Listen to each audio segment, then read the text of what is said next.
cette renaissance africaine, comme je l'ai dit, repose sur des principes. Quels sont les principes de la renaissance africaine? Je vous parlerai de démocratie. La démocratie, évidemment, sur le continent, combien de pays démocratiques existent en Afrique? Je ne parle pas de démocratie ou de simulation de démocratie, mais de démocratie réelle.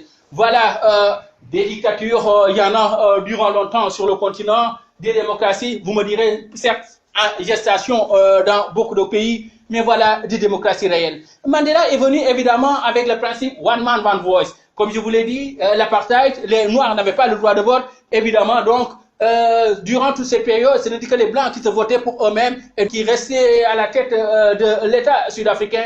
Et avec One Man, One Voice, c'était sûr, évident que, voilà, avec 89%, Mandela allait être au pouvoir. Évidemment, avec 89%, son successeur au niveau de l'ANC allait accéder au pouvoir. Évidemment, ainsi de suite, ainsi de suite, ainsi de suite. C'est ainsi donc que ce principe démocratique, évidemment, accepté par la société sud-africaine, voilà, a conduit Mbeki au pouvoir. Évidemment, au-delà de la démocratie, il y a aussi la bonne gouvernance. La bonne gouvernance, évidemment, c'est essayer de faire de la meilleure manière pour que les richesses du pays ou tout ce qui appartient au pays soit géré de la meilleure manière. Évidemment, Mandela, au moins, voilà, n'avait pas de baguette magique, mais évidemment, sa générosité lui a poussé à essayer de faire au moins un geste pour l'ensemble de son peuple, quel que soit le niveau de leur richesse. En leur disant, je vais faire que chaque Sud-Africain ait du pain et du sel. Évidemment, il n'avait pas l'argent dans ses poches pour le donner à chaque Sud-Africain. Mais voilà, l'État sud-africain avait des richesses au moins qu'il était sûr de pouvoir gérer pour assurer cela au moins à chaque Sud-Africain.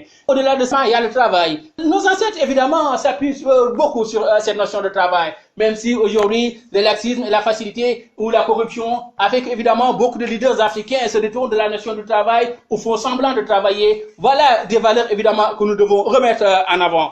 Au-delà des principes, la nation de Mandela, ni noire ni blanche, évidemment, Mandela disait il n'y a pas de vainqueur et il n'y a pas de vaincu. Évidemment, quand on veut édifier une société meilleure, essayer de régler les comptes du passé retarde, comment dire, le progrès d'un peuple. Évidemment, et ça, il a su et il a laissé à ses successeurs. Voilà,